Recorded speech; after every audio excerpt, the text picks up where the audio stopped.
I don't know. The Navy? In the Navy. But is he in the Navy SEALs or is he just in the Navy? Who knows? I don't know there. I actually don't know. Nobody knows. Does never do the same thing at the start? No, I think they all do the same thing. Oh, is he just going in? He just finished basic training.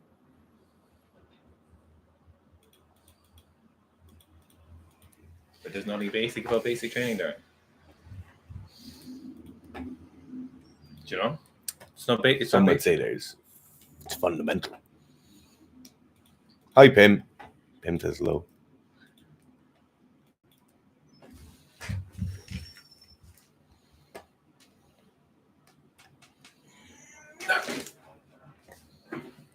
Welcome to everybody who's just tuning in. As always, we'll give it a few minutes. Oh, did you grab me a Coke? Please.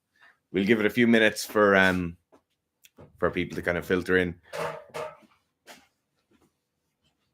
Thanks. Are they not on the fridge? No. Did you put them in the fridge? Yeah, I thought they were in the fridge. The only thing in the fridge is butter and a load of steroids. No, why would you keep them in the fridge?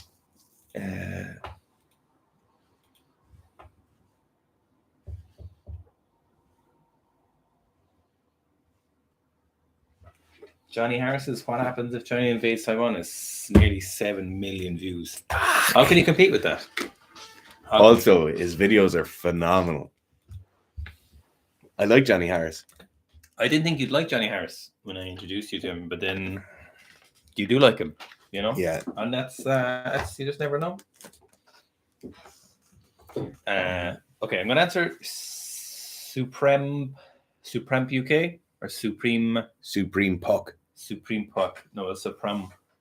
Hey, pros and cons of open hand for jerks. There is no pros for the open hand jerk. Cons are you have a poorer transition into the overhead position. And while that might sound minimal or it might sound like less ideal, it's super important. So what I could often see is transition from open hand jerk is very rarely people who will have the barbell in the palm of their hands. When they're doing an open hand jerk, the barbell will be resting their fingertips. So when we go from your fingertips, you need to move your hands forwards or backwards in space in a certain plane of movement to get the barbell into this position overhead into the palm of your hand. So you want to end up like this into this position. So the barbell needs to go from here down to here into a position ideally like this, but probably what ends up happening like this under heavy load as fast as possible while your body is also moving through space. So it doesn't provide for the best option. The most reason is either an elite weightlifter just gets really used to it,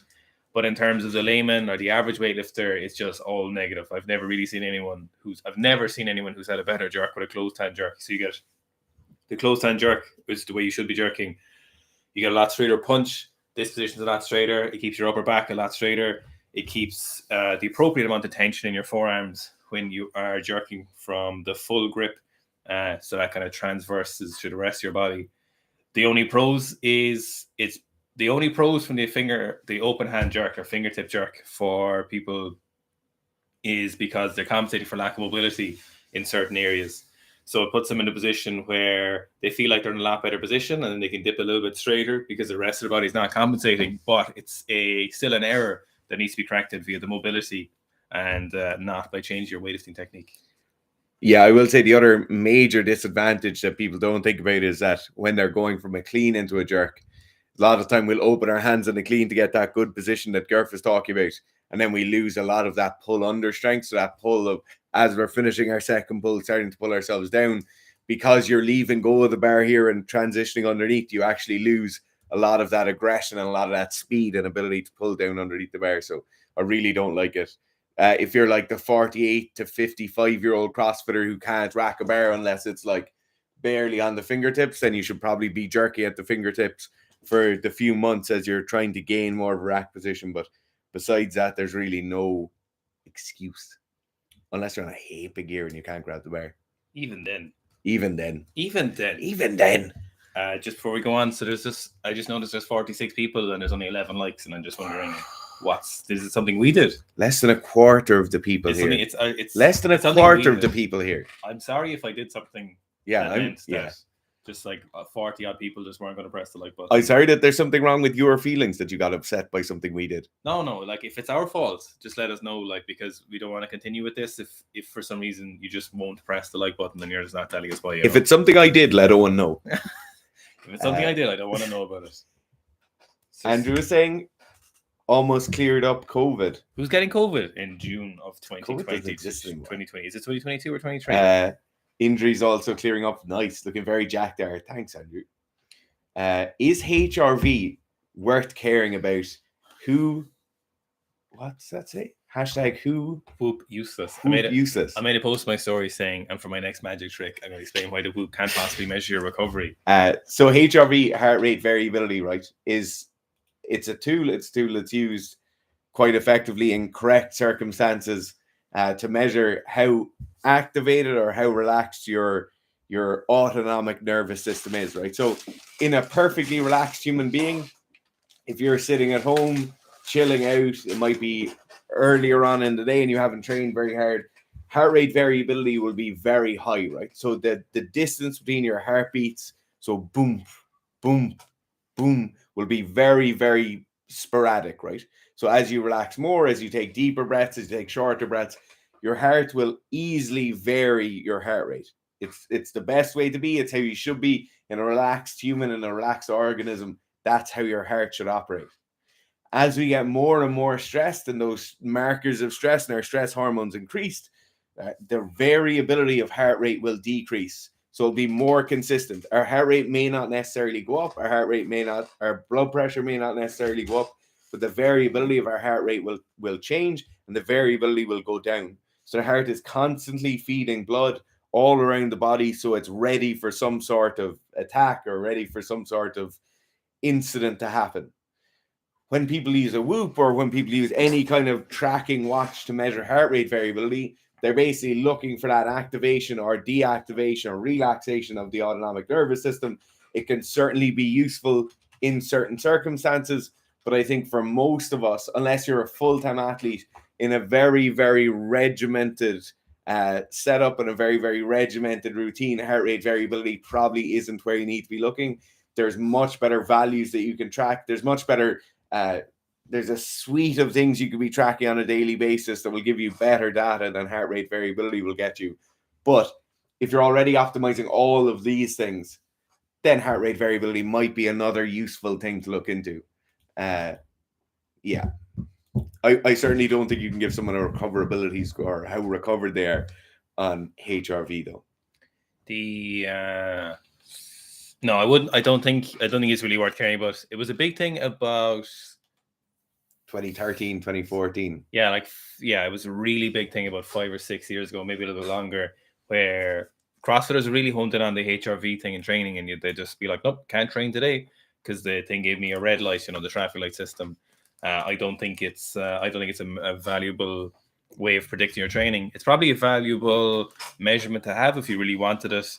If you had it in your records and you had it on what point your training block was and what your lifts were doing and where you are in that position, and then how much you're eating. If you had all these variables, like, it's nice to have a load of different measurements. You have your blood test on and your HRV and stuff like that. You've all those things measured. And I think these are always very valuable data, because then you can look back if you're trying to explain something or figure something out, or if you put yourself in the same position in a training block in the future, but then you look back and you have these other measurements and you have a long history of these particular measurements of stuff taken. Then I think when you're in that position and something is going wrong and you have all these extraneous details that you've had from a different time when things are going right, it can potentially provide you with a clearer answer if something is an issue. So if you look at if you had your HRV, for example, or you had your blood pressure as well as your HRV in a particular time in a training block and you were doing your 400s or something, and you were trying to figure out why things were going wrong, the next time when you look back and you saw that your blood pressure was a lot lower, and you'd say, okay, maybe why that was, and then you could figure out, was there an issue? What's causing my blood pressure to be different this time? Or why am I getting less sleep? Or, if you have all these things tracked, then I think eventually they all add up. But most of these individual variables aren't massively useful in of themselves when you are training and stuff like that. None of them are very useful in the short term. The most useful ones are probably if something's going to kill you, for example, that's Mhm. probably when they're the most useful in the immediate term. But most of these variables that you can measure in the immediate term aren't the most useful, but they're very useful like longitudinally.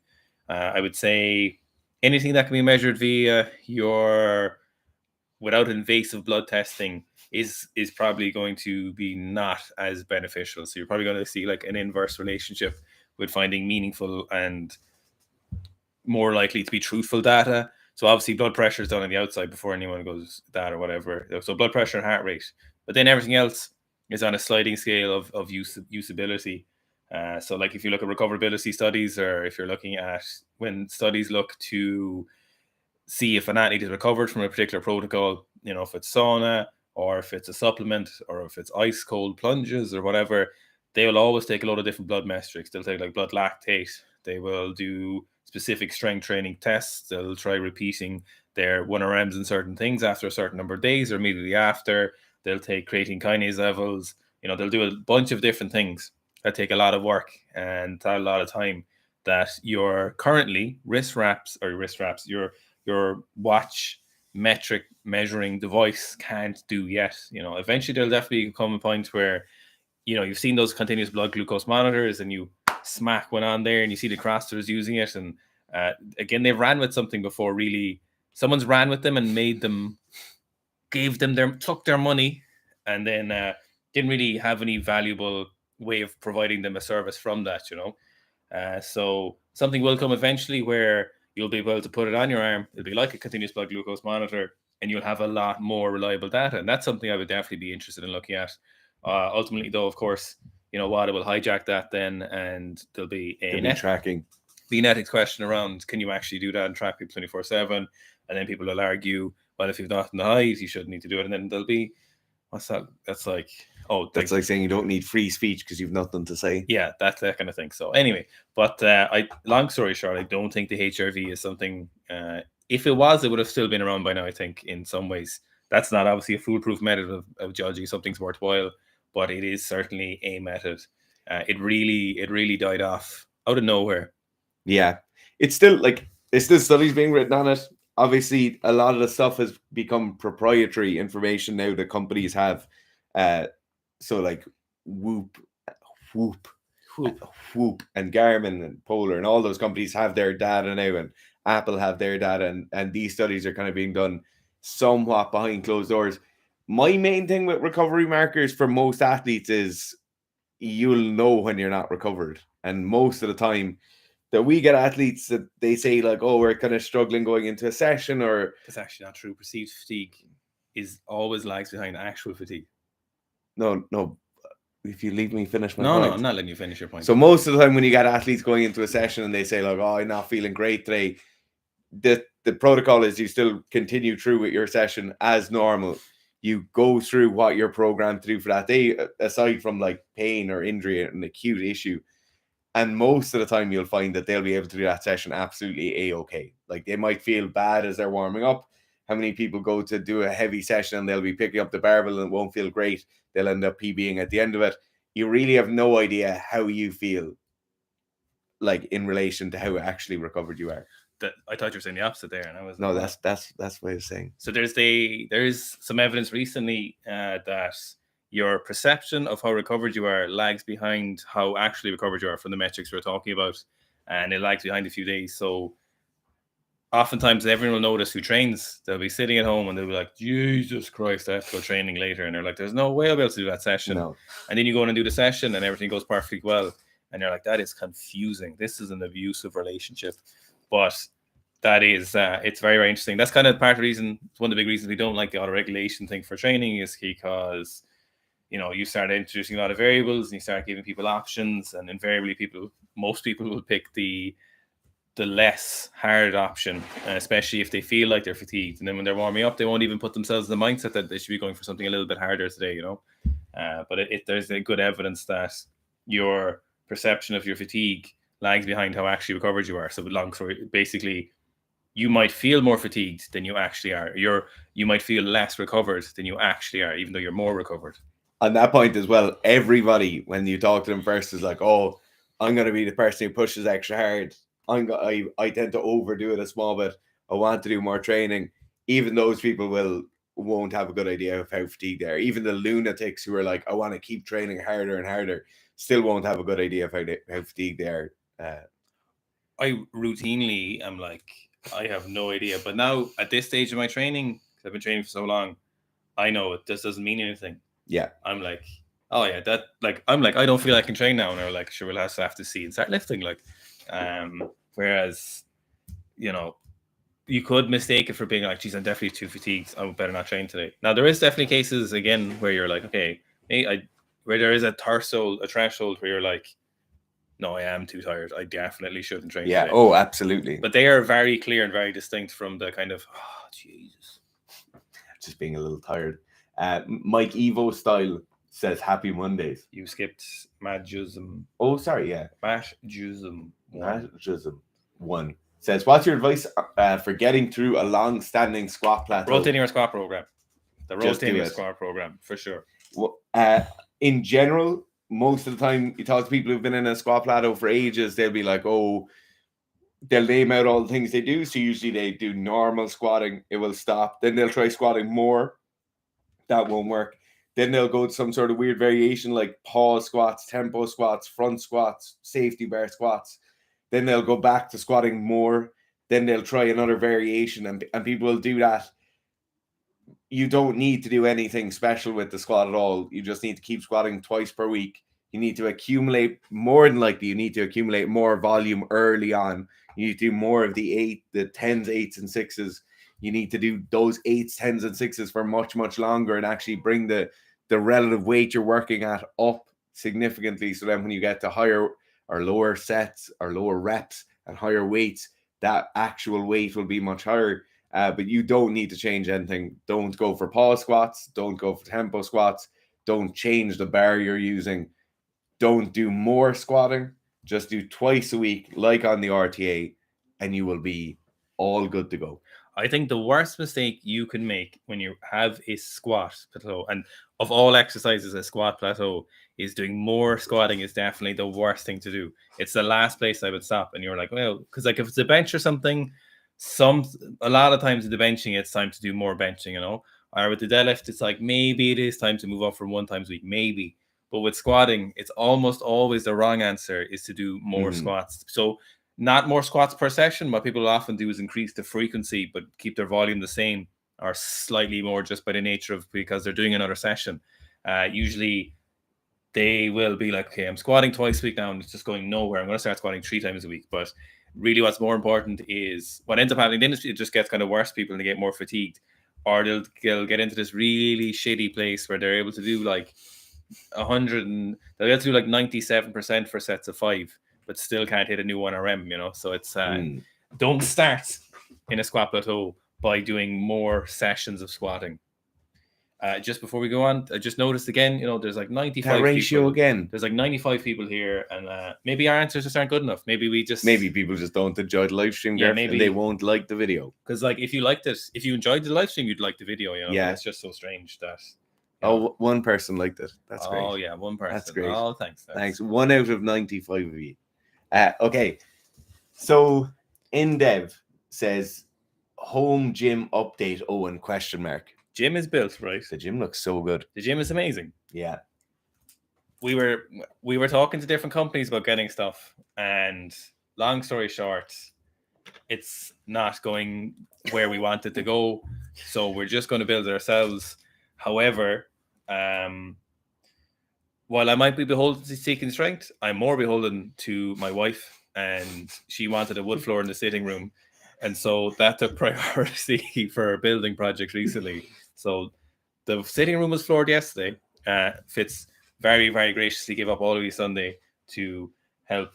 Yeah, we love it. No, we love it. We love the bit of DIY. I love a bit of DIY, but as much as I love training and having a nice home gym and this business, and I love it, I'm also just, you know, in deathly fear of my wife. So it's just better to get it done.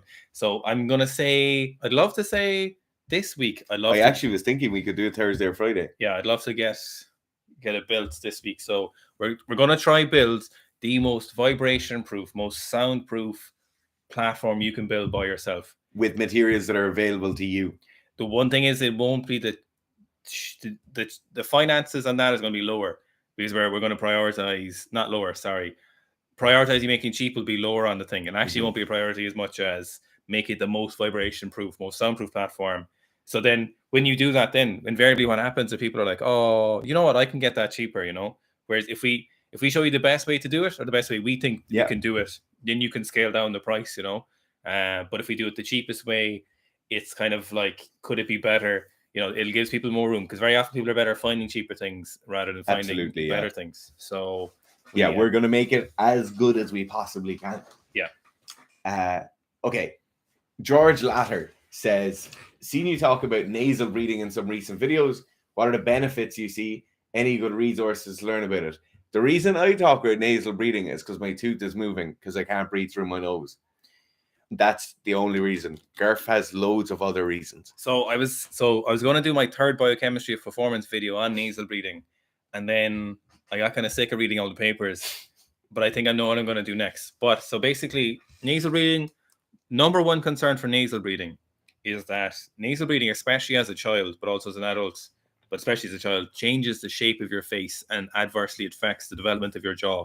So if you're breathing through your mouth as a child, especially in your sleep, eventually you can start developing sleep apnea that's unrelated to weight, and it is related to how your airways are structured. There is so much literature on this in the like craniodental side of papers, where they've talked about pediatric jaw development, and it's I would say one of the very few things that you could say is a fact. The mouth breathing as a child is not something you should be doing.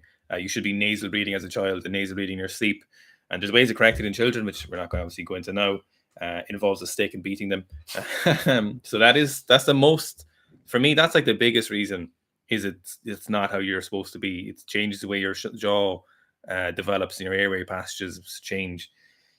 In terms of like benefits for you, people say they sleep much better. The reasons for the sleep aren't particularly clear. Why does your sleep get better via nasal breathing? What's the other benefit? Fuck, there's one more. I was just snapping my brain.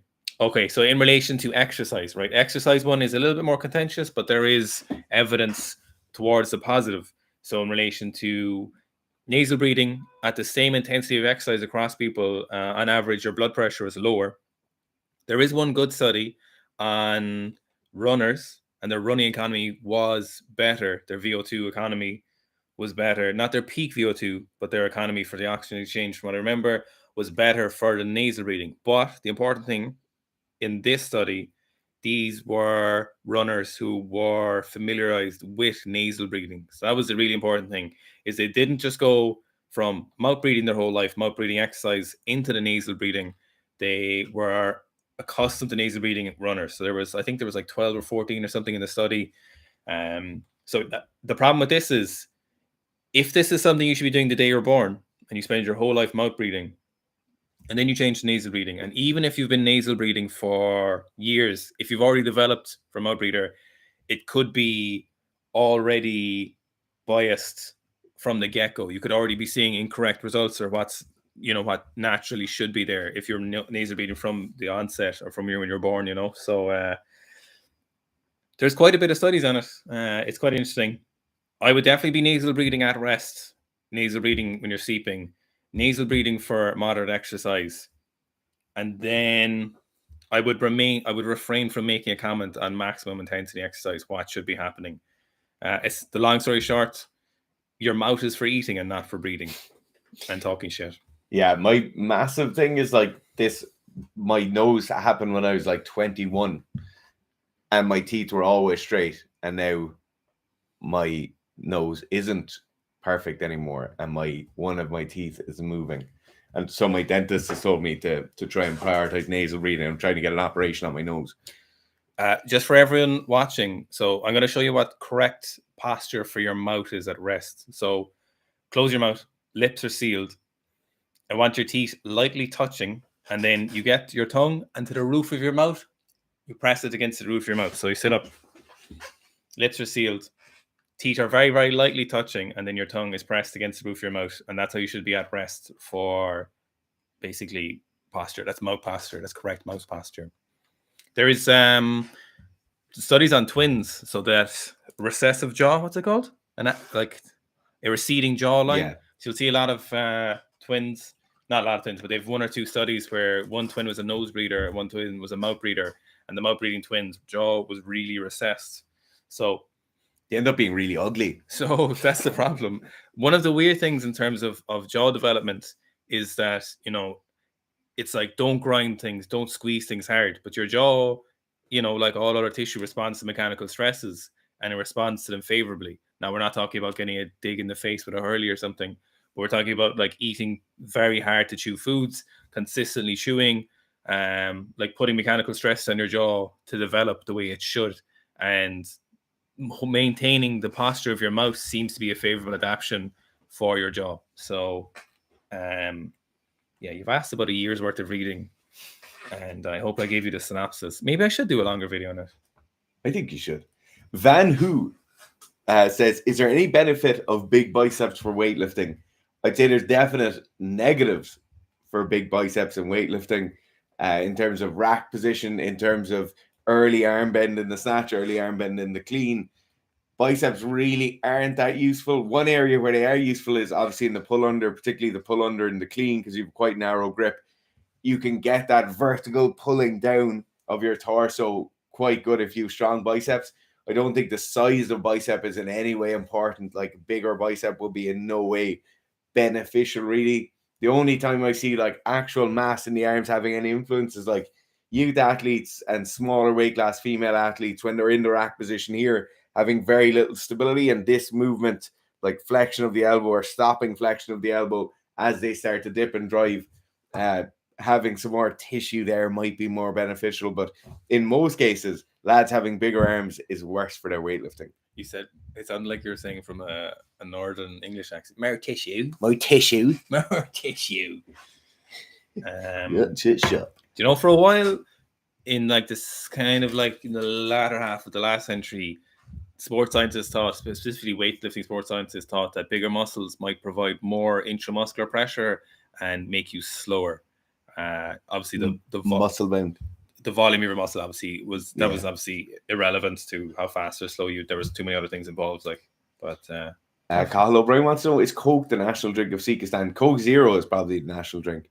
And then I would say in a close second would be like Jameson and ginger ale. Oh, Jameson and ginger ale. What a drink. Sikha oil changes. Oh, people are talking about. It looked like in one of my videos I had like a gallon of oil on the gym at home. You know, it looked like I was all advertising. Sikha lube, like. Okay. Fighting God says, what's a good alternative for reverse hypers, or was it a home gym?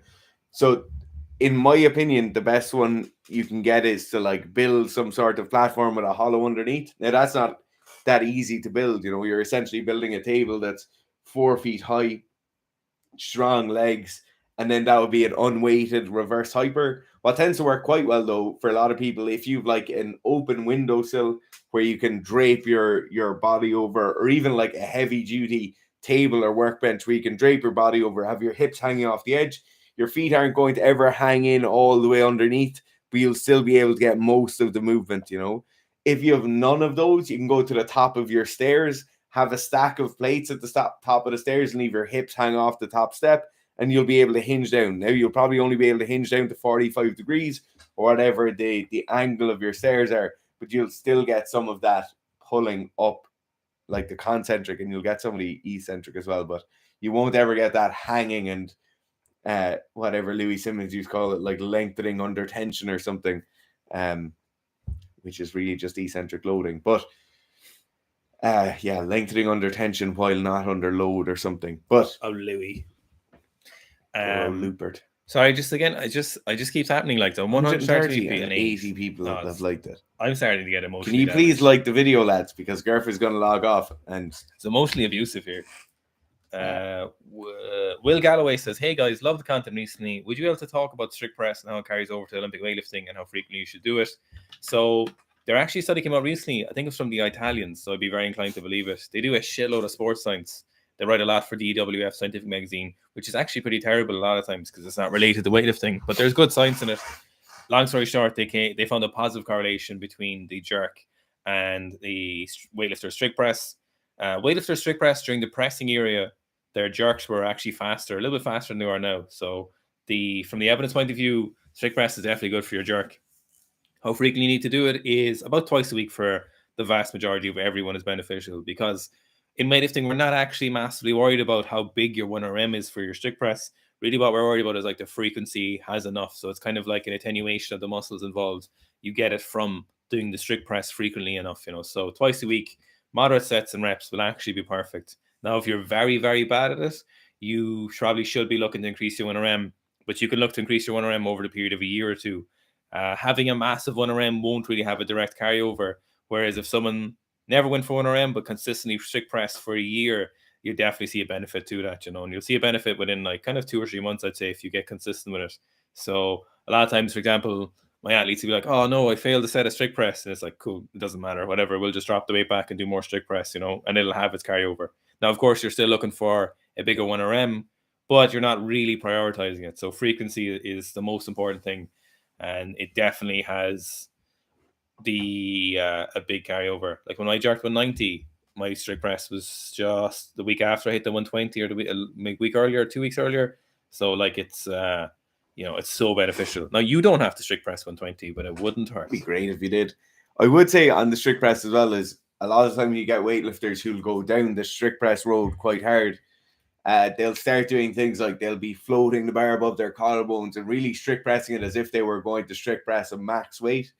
Like strict press it as if you're a weightlifter practicing strict press for the sake of weightlifting. So like barbell fully rested on the clavicles in a jerk position, pressing overhead and pausing for a second overhead, bringing it back down, prioritizing your elbows out in front as you're bringing it back down. Like just make everything as close to weightlifting as possible. Don't be strapping on a belt and like bringing it down and having that small dip and drive. Just make it slow, controlled. As Gareth said, it's not about chasing the 1RM or the top end numbers with the strict press. You're just practicing it basically and getting better at that motor pattern the whole time.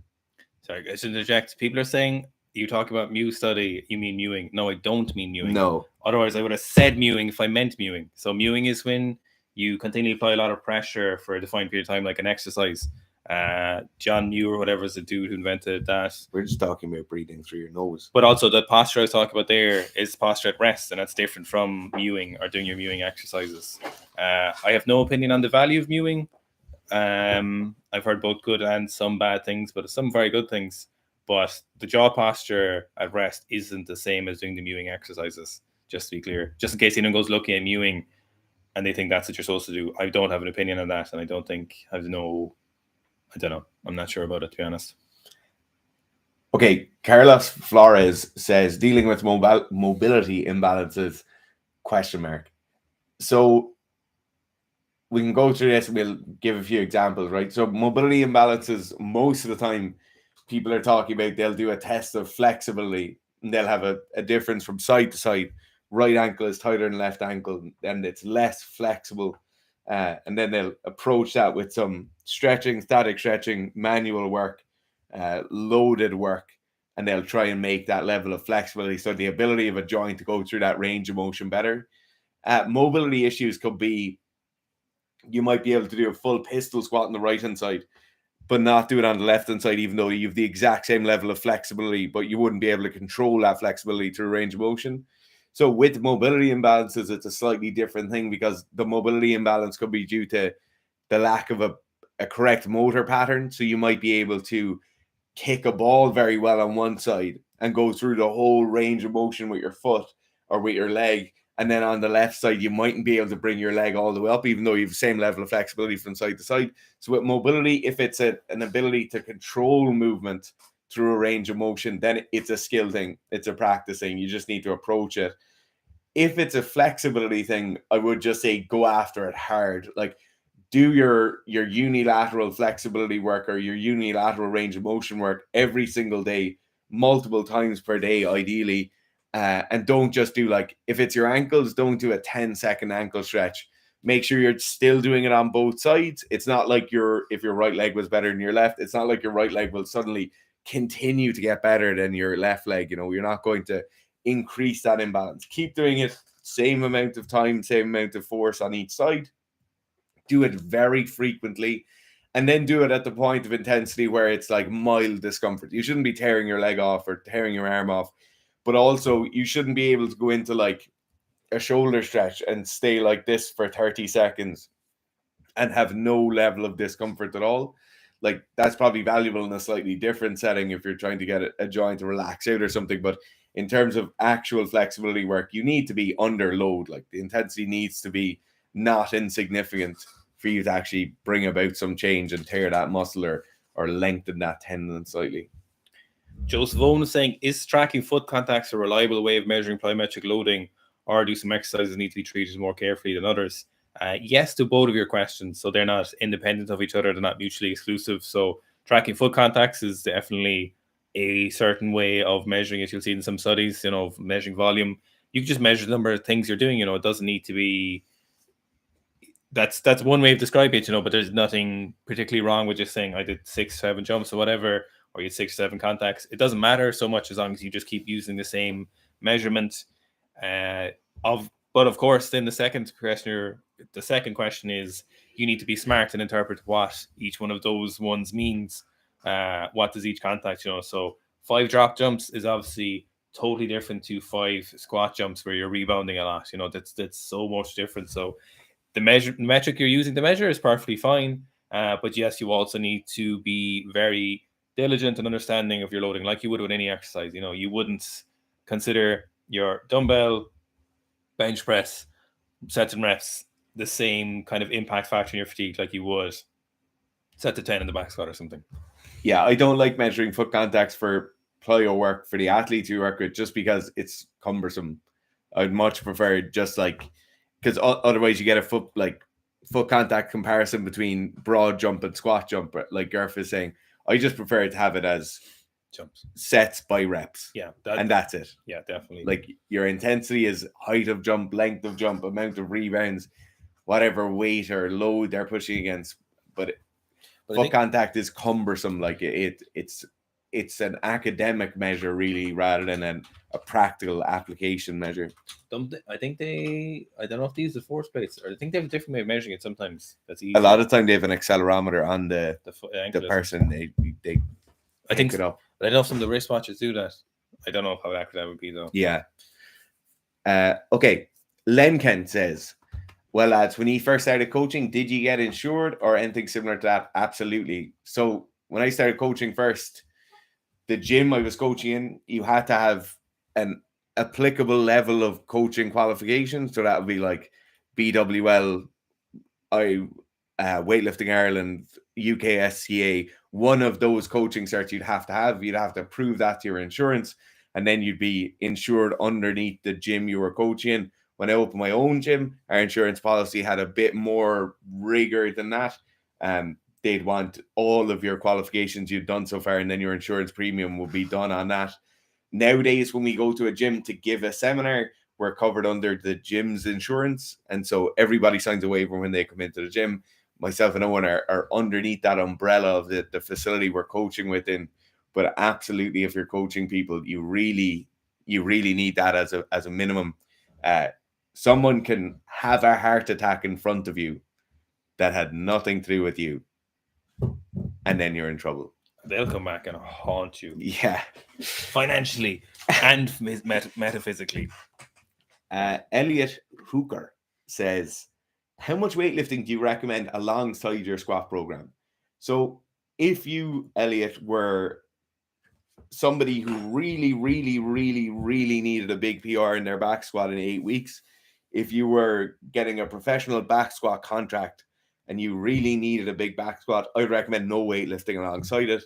If you're just somebody who kind of wants to hit a PB, make a bit of progress at the squat while continuing their weightlifting, 3 days of weightlifting a week at not crazy amounts of volume and intensity is absolutely doable. There's a lot of people who run our weightlifting program and they'll sub in the RTA back squats into it. So that's 4 days a week of weightlifting. That's definitely doable. Now you're definitely making a trade-off every time you do more training and not less training. You're making a trade-off, but certainly 3 days or 4 days is very doable. Where do you think hurling or football fall on the speed strength curve? So probably the force velocity curve. I assume So it's same as other like soccer, stuff like that. Like it's not that much different in reality to kind of some track and field and stuff. So it's just very high velocity, not a huge amount of force.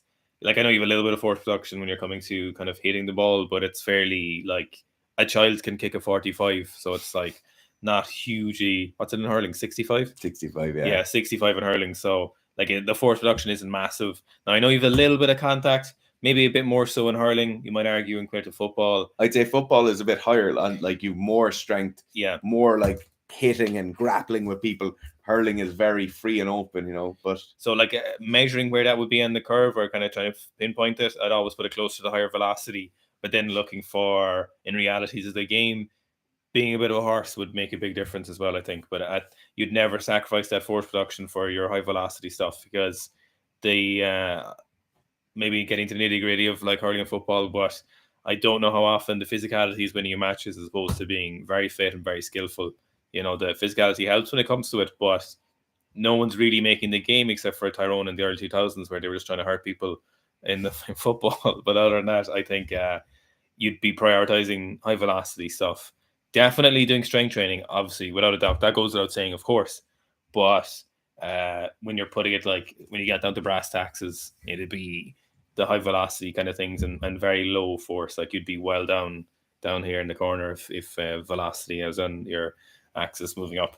Most of the time when you see field sports athletes in these kind of areas, like the high speed stuff, soccer players, football players, hurlers, hockey player, not ice hockey, obviously, the weight room stuff they're doing is like they need to be able to generate huge amount of forces and deal with large forces in a injury prevention sense, not so much in an imposing that force on someone else sense. If I'm playing a game of football and I collide with someone shoulder to shoulder, or I'm fending someone and I'm trying to make sure they don't go through me, or whatever the situation is, most of the time it's my actual mass is the important thing there. It's the momentum I'm bringing into the equation. So mass times velocity squared is the important thing here. The forces I'm generating in that tussle and the strength I have in my arms or the strength I have in my legs isn't the important thing. The important thing is me bringing this mass, whatever that mass is, into the equation, my mass meeting somebody else's mass. If I'm heavier when I hit them, the strength really doesn't matter, because most of the time when that hit happens, it's a distinct impact that's happening at one part. There's an impulse happens here. And it's not like I'm going to grab Owen and I'm going to leg drive with Owen and drive him into the floor, or it's not like Owen's going to push into me and I'll resist him pushing into me for a number of seconds. I'm not really producing force. The force I'm producing will be accelerating as I'm sprinting, maybe driving out to collect the ball, jumping high in the air, or else landing hard after somebody's hit me, or landing hard after I've had to take a turn or a fall once I've caught the ball. So most of the time, the large forces you're taking aren't prolonged forces. It's not like I'm going to be a big leg drive or opening my hips up and throwing somebody. It's not that kind of impact. The weight room stuff is either really, really high velocity, or the high force stuff then is just injury prevention stuff. It's big squats, big deadlift, heavy enough lunges so you don't tear an ACL, tear a hamstring, pop a shoulder. Okay, Andrew Shearer, but that is a great question, by the way. Andrew Shearer says, hi guys, about to do a 10-week fat loss phase interspersed with maintenance phases. Would any program for your website slot into those fat loss phases for general population non-weightlifter? Absolutely. Off-season strength and hypertrophy, block 1 and block 2. Pretty much across the board, as we got everybody to do during these like cutting phases or like large deficit phases. The training is quite intense. They're difficult periods of training to go through, but there's nice amounts of volume in there. The intensity isn't crazy high, so you can do it when you're in a deficit. And it will really, really help with that kind of bumping up of overall calories burned, bumping up of and making sure you're not losing a lot of muscle through atrophy. You'll be maintaining that hypertrophy stimulus. You'll be maintaining some of your strength or a lot of your strength and burning a lot of calories while you do it. Joe Dixon. Boys, your weightlifting banter during watching weightlifting comps honestly some of the best I've seen. We would do more of them, but they're, obviously you can't be putting those up too much in case, you never know. But also the vibe has to be right for those things. Yeah. You can't do them just willy-nilly. Like, we can't schedule the weightlifting commentaries in like we would other videos where we'll just make ourselves be like, boom, do the video today. Yeah, Like, 45 minutes of prep. Yeah. Do the video and that's done. The weightlifting commentaries have to be done in a day where there's no more work to be done after, and it's like, there's nothing happening that evening or something where everyone's really relaxed. But that so rarely happens that that's why those rarely come out. Pim is up next. So Pim is asking a question about his training, right? So trying to do needs analysis for my off season. Got a 190 for 2 on the back squat, 140 for 5. Nice, that's a serious PB. And then 150 by 3 clean pull feels heavy. Should I focus on pulls? So Pim it's running Sika weightlifting blocks. Nice weightlifter, very good technique. Pim, for me, like, I almost never recommend people focusing on their pulls in the off season or in any real period of training for weightlifters, because most of the time it doesn't end up being that beneficial. What I will say is a lot of the time people getting much, much stronger between the knee and the hip in hip flexion and extension is very, very beneficial. So something like an RDL, snatch grip RDL, I really like those where someone's really concentrating on shins being fully vertical, knees are back and maintaining that rearward position for the entire thing. But they're never really, like, the pull off the floor isn't that beneficial for weightlifters. You'd be better just to get a bigger squat, make your squat stronger, keep going down the line with that.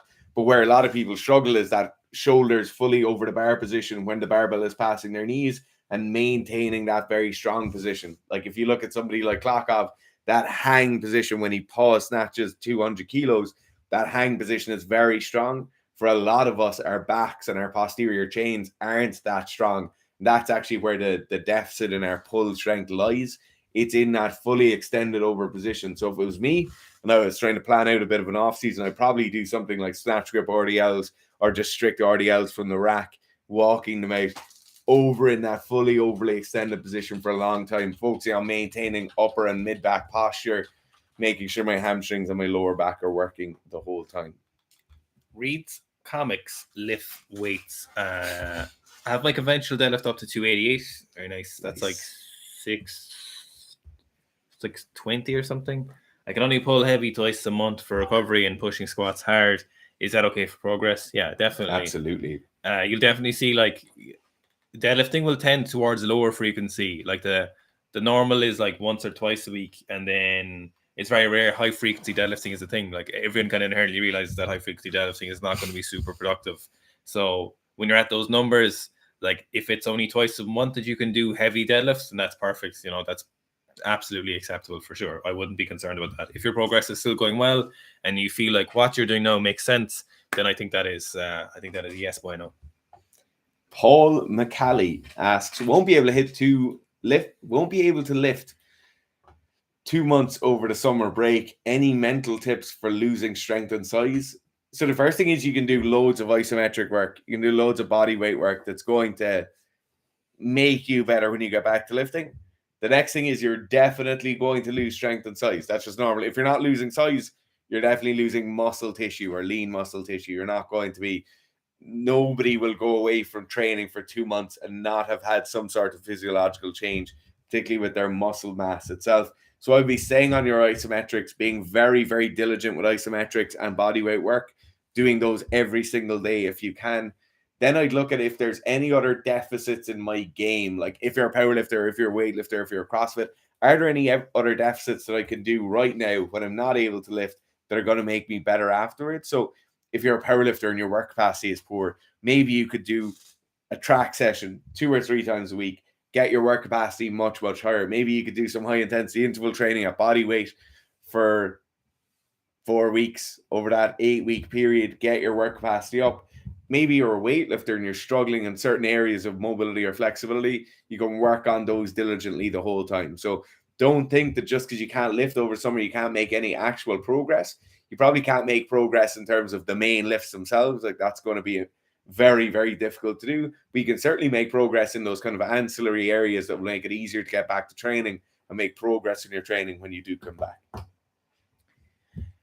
Oyer Iguiazabal Nailed it. Nailed it. Hi lads, how would you prep to participate in a very physical reality survival show? I want you. Have you ever heard of a drug called Halo Stim?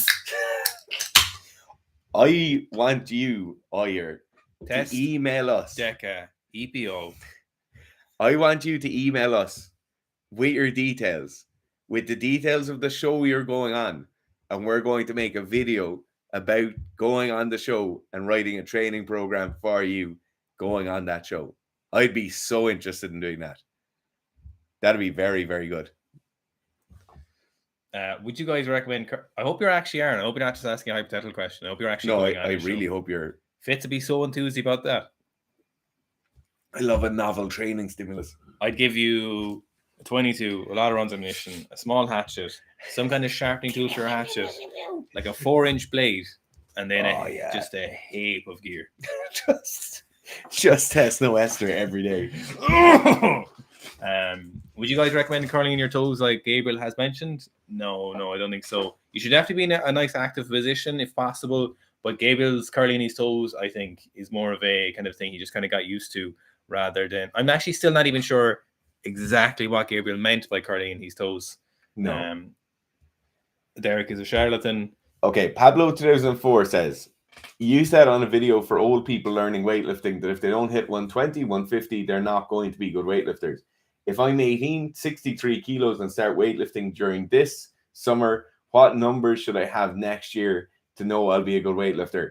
To be honest, you'll know you're going to be a good weightlifter, barring any numbers. If you're working with a coach and you're making progress very well, there's no point in me saying right now that if you don't hit 100, 120 by 12 months into training, you're never going to be any good. You could be hitting very mediocre weights next year and you could be making progress. You could be very happy with it, and you could be competing in weightlifting for the rest of your life and be unbelievably happy with it. And that would be a good weightlifter. You'd be prolific in competition, going to competitions very regularly. Will you make the Olympics? No. Will you make the nationals? Probably not.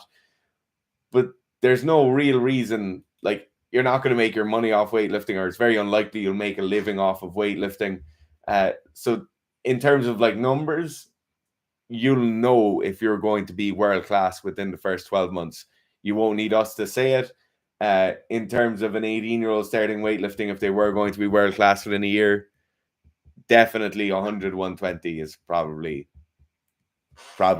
you'll probably know then. Yeah, like if you, if you're not doing, you should probably have gained a bit of weight by the end of the first year. If you're 18 and you're 60, yeah, you're going to be 70 kilos. Obviously 63. So if you're like 17, you're really close to the 100 after the first year. I think you'd have a good indicator. The clean and jerk can kind of lag a bit, but the snatch is Mr. Tell-All, I think. Oh yeah, do you want to pick some questions? Yeah, because a lot of questions there, so I get to... Joe Wright says, who is more of a Renaissance man, Gerf or Fitz? What's a Renaissance man? Renaissance? You obviously know what the Renaissance is. Yeah. So I don't really know what you mean by the Renaissance man. Is it more I've heard that. Refined? No, I think it's like you pick up new skills. A person with many talents or areas of knowledge. I'm actually not going to lie. We're both massively diverse. Very, very diverse, yeah. Yeah, there is... like you can't... Like, you wouldn't put a man, who can squat 290 and make some mean cake in the same scenario, but there we are. Or a great bread baker. Great, yeah. It's just hugely interested in a lot of things. Yeah, we have very, very broad ranges. Okay. Andrew's asking, road to Irish champs for disco. I assume that's discus. After this running nonsense, no idea how I got it. What? Oh, he's asking, would you do discus throwing? No. I assume you have the swing arm, the lever. The longer arms are the better. Like, is it? Yeah, I would imagine so. I'm not. No. No, it's the lifting off workout next for you. It's actually not. I'm just not training again. Kind of thick is Mustafa, yeah. Hybrid athlete program only after this run of things to see. Plus other programs coming up. The beginner strength program. So this is a beginner strength program. It's like our beginner weightlifting program, but it's just for strength training athletes. Will be out. We're going to say it's finished now, but obviously we just released the bench program this month, so we're just going to leave that for a while. So our bench only program is out. So it's 8 weeks, 2 to 3 sessions a week.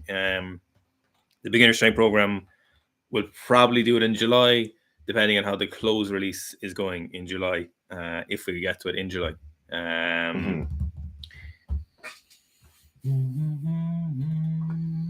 Cameron Vickers wants to know, how do I stop my addiction to buying your programs? Cameron, the best thing with that addiction is you just really need to buy in hard. You know, you need to keep going, keep buying more programs, and then it'll wear off after a while. I'm just asking about the new pants. Are they juicy arse and squad friendly? So that's what we're trying to fucking figure out now. We're trying to get exact sizes for each length, so we can just give Why you. we have fabric markers and measuring tapes the tape everywhere. So just really trying to figure out, so we can say on the website how long the leg is from crotch to the bottom, so we can give people a good idea of what will fit them best, you know. But they will be definitely better fitting. Will we ever release a vertical elite program?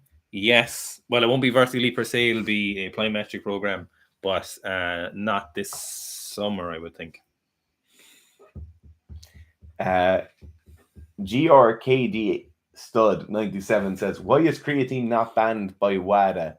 So for product to be banned by WADA, there's a few, I think it's 3 criteria, and it has to fulfill 2 of them. So the first one is that it has to give you a clear and obvious advantage over someone else. The next one is it can't be readily accessible to everyone. And then the last one is something to do with danger to the... So the last one then is safety profile. Health risk, yeah. So the thing with creatine is it does give you an advantage. It gives certain people an advantage in power production sports. What was the first one you said again? A clear and obvious advantage. Oh yeah, but their criteria don't match up on the scrutiny if you bring in gear and stuff into it. There's really good arguments. The safety profile is creatine. Creatine is really safe and it's accessible to almost everyone. Yeah. Caffeine was banned for a long time, as most of you will know. The only reason caffeine was taken off the list is because people kept getting popped for drinking like soda drinks when they go away to a competition. So if you went to like South Korea, you'd be drinking a drink that wasn't water and you'd have some level of caffeine in it, or you'd be drinking tea that would have some caffeine in it.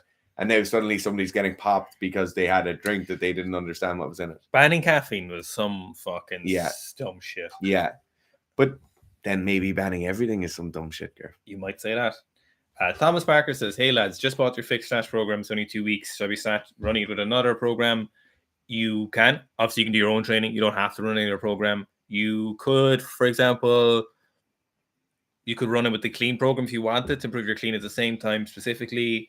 So I give you 4 days a week, but then you'd want to be doing some jerky in there as well. You could do it with the rotating your squat program, might be a good option as well. So that would be 4 sessions per week. It might be a good option, I think, depending on what your weakness are and what you want to work on. The Arcaneros says, do you think the IPF and USAPL tested powerlifting are as bad as Olympics in terms of cheating, drug tests, and corruption? I would say it would be so much easier to get away with any kind of doping or taking something in something like the IPF and the USAPL than it would be at the Olympics.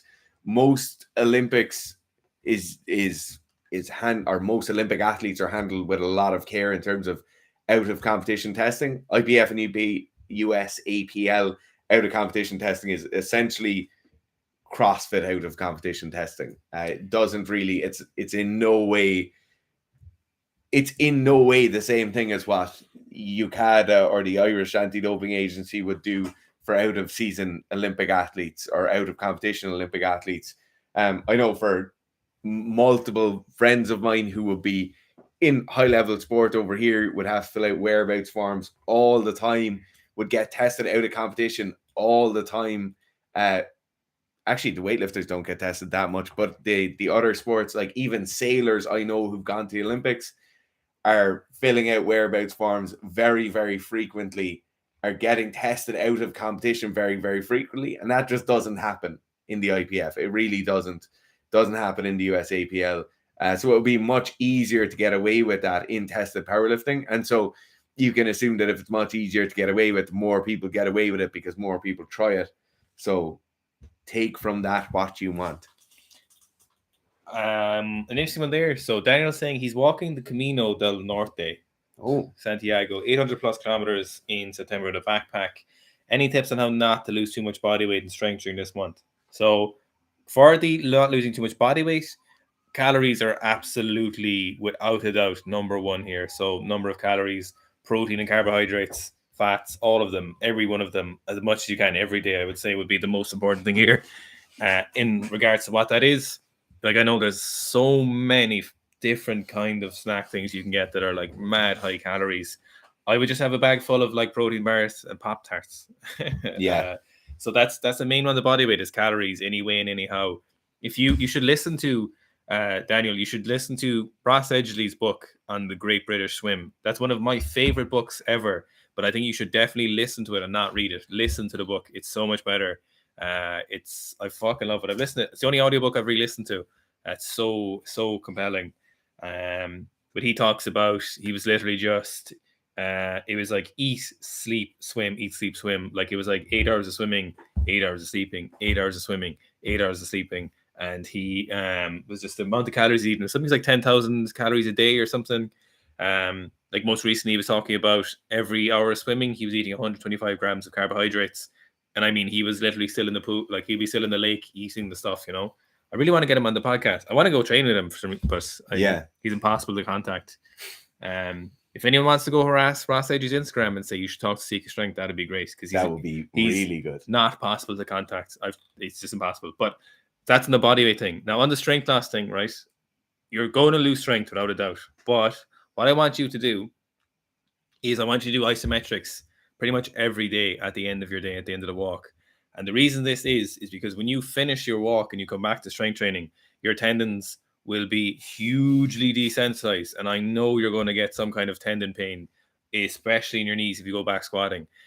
But tendons respond to strength training, of course, but strength training doesn't add tissue to your tendons very, very well. It has a very poor hypertrophic effect on your tendons. What tendons respond to really well is time under tension. Now, strength training has an effect on your tendons, but it's not a hypertrophy effect. Tendons, it increases the rigidity of your tendons. You measure that through like Young's modulus, the amount of force it takes to stretch a piece of whatever per like gram of it or whatever, you know. So but what you need for tendons is isometrics. So what I would do if I was you is wall squats every day and single leg quarter squat pistol holds every day. I would do like 5 sets. Time is like minimum is like 45 seconds, and I would do that as often as you can do them, and I bet you that will save you problems before you come back to strength training. You will lose strength, but that doesn't matter. You'll get your strength back, no problem. What'll fuck up your recovery is when you come back and then your tendons are like, ah!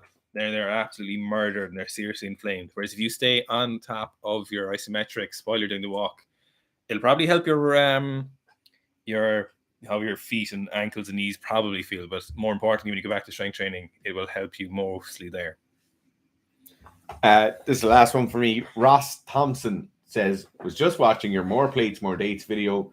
What is your opinion on testosterone overall? Yeah. I'll answer this first and then I'll let Garth answer it. My opinion is, if you're willing to take something like testosterone or take a SARM or take something that's very, very new and very kind of unbased, I know loads of people have had great results with it, whatever. If you're willing to do something like that, I would be so much more willing to just do something that actually works, something that's been around for neon 100 years at this case, and take actual banned substances, because people don't think they're sacrificing health markers. They don't think they're going to have any side effects here, but you're definitely going to have side effects. You're going to be sacrificing some sorts of health markers. There has to be a negative with all of these things. And to be perfectly honest, I prefer my negatives to be known than to be unknown. I wouldn't see it as being a huge amount safer than anything else. I wouldn't see it as side effect profile being a huge amount safer than something else. You know, obviously there's a lot more drugs you could take that would have massive side effect profiles and would have massive long-term impacts on your health. But a lot of people use this as kind of a thing of like, oh, I'm not taking gear, yet I'm taking this thing. In my opinion, if you're taking something that helps you with sports, you're taking a performance enhancing drug, right? And people make this somehow invisible wall between what testosterone is and what another AAS would be. yeah, that's my opinion on it. Like, if you're going to go down the road of taking Turk or taking a SARM or taking something like that, I'd much prefer to go down the road of taking something that actually works, that you actually know will work very, very well.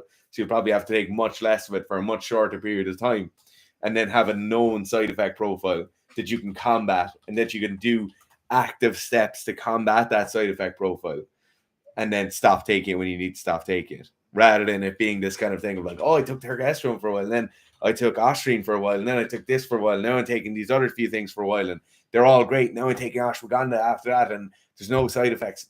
There will be a negative to it, and if there's not a negative to it, then it's probably doing nothing for you. And the last thing I'll say is that the side effects of a lot of PEDs are the reason people take them, like higher levels of aggression, higher levels of intensity with their exercise. Like, just putting on muscle tissue isn't why most people would take PEDs, particularly anabolic androgenic steroids. It's not. That's not the reason people take them. It's for the other impacts that they have. I just want to know why people want to use the stones that turkeys eat when they're digestion. You know, I just want to understand. I just don't know why. Turkey stone. Why do people eat them? Oh my god, that was so funny. Bobby Tracy, I can't find your question. You said, "Oh yeah, I just finished starting strength. Which one of your programs should I buy?" Bobby Tracy, if you email us, we'll sort you out with our beginner strength program, which we haven't released yet. We'll get it to you. You can buy it off us. Just email us. Let's say it's the guy from Bobby Tracy from the Livestream, and we will get you the program. It's not on the website, but seems you asked. I had a few more there. I actually saw a few more. Cameron Vickers said, "How do I stop my addiction to buying your programs?" I don't recommend. Not all addictions are bad. That's what I'm saying. He just needs to keep buying them. Yeah, and it will wear off after a while. Yeah. Do you want Oliver Eyes? He works in cybersecurity, which is very stressful at times. This sometimes really affects my trainings. Do you have any tips for dealing with the stress? Yeah, definitely. So, where is that question? Oliver. Oh yeah, I have it here. So the thing with really stressful times, really stressful periods, is there's a number of things happen. So usually just acute stress, you'll have heightened levels of cortisol, you'll have an effect on your serotonin, you'll have an immediate effect on mood, you'll have an immediate effect on direct cognition and then motor cognition because of that. The issue is that the stress you get from work is the same as the stress you get from training, is the same as the stress you get from the person sitting next to you on the bus who smells bad, is the same as your missus giving out to you because you didn't clean up at home, right? All of this stress feeds into the same funnel. So a lot of time people will say, okay, I'm really stressed at work. I'm going to do an acute intervention right now, which might be a framing intervention between work and training, right? Which can work quite well. A framing intervention is basically taking 3 to 5 minutes and just reappraising your perception of the situation you're in, right? So if I was framing leaving work now and going to train, I'd have to do something about not needing to think about everyone else's training and to think about my current clients' issues. I'd have to think about the current things and how happy I am to be going training. And it's just a brief little thing that acts as basically a doorway or a sliding door that you can pull across. You'll finish where you are now and you'll go into the next area, right? So that would be a framing intervention, might work well in that acute case. The problem for you, Oliver, will be in your case, if it's cybersecurity and you have repeated bouts of high stress times or periods, that's not going to work too well, right? Because you can't keep sliding that door across. Sliding the door across might work if it would only happen once every week, or once every month or once every few months. But if this is happening on a kind of weekly basis or multiple times per month, then it's going to have an effect on you. What I would say in those cases is you need to start dealing with the stress itself a small bit better. So you can think of stress as being like the shouting child or the screaming child in the room next door. Framing intervention might just close that door in that for a sec, and it will get you to concentrate on what's in the room. What I'd be considering would be going and dealing with the shouting or screaming child in the room next door for a bit, right? So dealing with that actual stress that's happening in your work environment or in your home environment, wherever, dealing with that and limiting the actual physiological or psychological effects that stress is having on you. That might be something like being incredibly proactive with time management or whatever, prioritization or whatever issues there are in that. It might be that if you're a very good athlete and you have 5 to 10 years left in your career, that it's a slight redirection of your current priorities in work, and now you might work in a slightly different team or in a slightly different area or work on slightly different projects within cybersecurity. Or it might be a thing where you get better at setting up boundaries around your working environment, right? So they're very kind of broad things. But what I would be saying is, if you're in a workplace or if you're in a job, like we have some armed forces people we work with, there's no point in them doing a framing intervention if that stress is going to happen repeatedly over the course of time, and that stress is very, very high level stress. A framing intervention really isn't what you need there, right? Framing interventions work well for athletes if it's kind of just getting their head in the game, or might be going from work where they might have been just concentrating on, like, framing interventions would work great for me now because I'm leaving a job that isn't incredibly high stress and I'm going to training that I really like to do. You know, it works in that case, works nicely to close the door on it, but it's not a good long-term strategy. Long-term, you need to be looking at like what's causing the stress in that work environment or home environment and dealing with that itself. Oliver, that's a good thing I meant to say to you. So there's beware of nasal surgery. Look up empty nose syndrome if you want to know more. It's when you get the thing removed, but you can feel the space or something and it won't go away. No way. Yeah. Hopefully my future surgeon will understand that. But I don't think there's anything you can do about it. So what happens then? You just feel like you have a gap behind you. Stick things up your nose. That's what I was wondering. Patrick Louis, I competed at BJJ Worlds at 76 with the gi. Had to cut about 6 kilos in the months beforehand. I want to go up to 82.3 for next season. So like at 81 or 80. So how would you approach that? I have about 3 months of off season planned to focus on bulking up.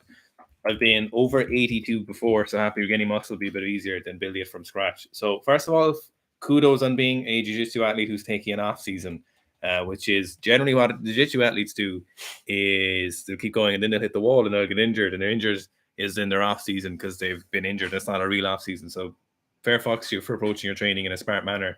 So you have 3 months off planned to focus on bulking up. You cut down to 76. You cut about 6 kilos, so you're at 82 again. So I have to go up to 82 for next season. How would I approach that? So in general, you really want to be slightly above your weight class, unless you really naturally tend towards that exactly 82. So preferably, you'd probably be aiming for somewhere in the region of like 84 or 85, depending on how far from competition you are. So if at the end of the off season, you know, you've only a few weeks before your next competition, and then you have to be 82 for that, then of course, you know, you don't want to be 86 or 87 kilos. But I would aim to overshoot the 82 a little bit. So if it's 82.3, so I don't know if your gi weighs like 1.5, maybe 2 kilos. So 80 is the actual weight you'll need to be. So probably somewhere around 84 would be a nice place to be at. You're obviously able to cut weight, and you obviously don't do very, very aggressively. So I'd like to see you get up to like that 84, 85. Ensure that when you cut down to 82, you have a lot of muscle mass, you know, in the 82s. And then next off season, you bulk up again beyond that kind of 80 odd kilo body weight if you're able to stay at that, depending on how long your competition season is. And then you build up a little bit more muscle mass. And every time you cut down, you're in better condition, hopefully. So after like maybe 2 iterations of this, you should be a pretty on the ball 80 odd kilo male, you know. So you don't want to get caught up and sticky in a body weight. You don't want to just get to 80. Now, one of the, obviously there's some caveats around that as well with jiu-jitsu and kind of paying attention, but they won't be a huge concern for you as you're taking an off season. So if your primary concern in the off season is gaining as much muscle mass and strength as you can, I would definitely recommend staying on top of your conditioning, not via jiu-jitsu. Obviously, Mexican ground karate is a very specific kind of conditioning, and it feels very different to other conditions. But, you know, however much you've planned to do jiu-jitsu, that's fine. I assume if you're doing an off season, you're doing a lot less than you previously were. So that could be as little as 2 sessions a week, which would be okay. But I'd add in a little bit more conditioning in the off season as you're bulking up, but not so much that would, you know, negatively affect your ability to gain calories, because you don't want to do the bulk too slow. Essentially, you don't want to be gaining very, very slowly within reason. You know, you want to make use of it while you're in your off season. You don't want to be gaining weight going into your on season. Ideally, you will have reached your kind of final form for this off season, maybe something like maybe 3 weeks, 4 weeks before you finish your off season. Then you can hit a nice peak at the end of the off season for your strength training stuff, all the while still being moderately well conditioned, not game day conditioned for your sport, but still in good shape. In no way an issue. If someone asks you to run a mile under 10 minutes, you'd have no problem to do that, or swim, or a 2K on the row or something, whatever your conditioning stuff you choose, that it's still pretty reasonable for you. It'll suffer a little bit, as when you gain weight, your conditioning does suffer a little bit in the short term. So that's why you want to stay on top of that, but not so much conditioning that you would negatively affect your ability to gain the weight. Prioritization then of the larger movements is very, very important. So definitely be looking at deadlifting, squatting for sure, benching would be very, very useful, gain weighted pull-ups. So all the ones we covered in the top 5 strength movements for BJJ athletes for 3 months, you could do a lot of damage with those. Aim for that 84, cut down to your, say a month out from your competition, maybe 6 weeks, you'd like to be down to around 82 body weight in the morning, and then, closer to whatever, make up the difference in whatever you need to be for when you edge on your gi with the weighing. I think. Anything to add? No, I think that's perfect. John Seller. I just have to answer this. Do you lads think it's worth using RPE scale for mental exertion on a set if a 10 is a crowded gym screaming at you death metal and channeling all your teen angst into one lift? So in this, I'd say no, right? It's important to document that kind of mental exertion, particularly if you're approaching competition, if you're 4 to 6 weeks out from competition and you're just looking to document that it might be your first or second time competing, and you want to know kind of roughly when you go to compete again in 6 months' time, you want to know, okay, I did 2x2 at 200, but I had a huge amount of mental stimulation here, right? In the same way where it'd be important to document the milligrams of caffeine you were taking per session before you did it, right? RPE scaling, though, probably isn't the best way of doing it. A small little narrative piece in your training journal will be much more informative. So RPE scaling, rate of perceived exertion, was generated from real-time blood pressure monitors being put on athletes doing aerobic events, and blood pressure tended to track quite well, and heart rate tended to track quite well with rate of perceived exertion in athletes. The problem with mental exertion really depends on the current headspace you're in and the level of stress you've experienced in the kind of short term leading up to that session. So if you take somebody and you wake them up 45 minutes before their alarm is supposed to go off, you throw them into a van, bring them to a powerlifting gym, put them really loud music on, and then ask them to squat 200 kilos, their fucking mental exertion is going to be through the roof, right? They'll be like, that was the most uncomfortable situation I've ever been in my entire life, and I feel terrible because of it, right? Whereas if you get someone, they wake up at the normal time, they go to work, they hang out after work, they eat some food, they go to the gym, kind of getting hyped up on the way to the gym, they take some pre-workout, they might be listening to some highly stimulating music, then you put them into that environment is just flat calm across the road, right? So rate of perceived exertion or rate of perceived mental exertion really is environmental, and it really is that the acute surroundings that it happens in is important. So I would say don't use an RPE scale to do that. If you're going to note that down or track that or how it's going, you should just have a small narrative piece, a sentence or two in your training journal. That will be more informative than any sort of RPE scale. RPE scale is very good if your distance runners are doing multiple repeat 1Ks and they want to get a rate of perceived exertion immediately after they finish. You take it 30 seconds after they've stopped running or cycling or whatever, you'll get a very, very good idea of how difficult that was for them. And it's very repeatable over time. For other measures, it's not as repeatable. I actually did a study in college on critical power output as it's related to RPE. I found that more skilled athletes were better at getting their RPE than non-skilled. Yeah. With the Irish triathlon team. Right. Thanks for watching, guys. Maybe we'll do more of these on Mondays because obviously a lot more people and a better time, I think, earlier in the day. Thanks, guys.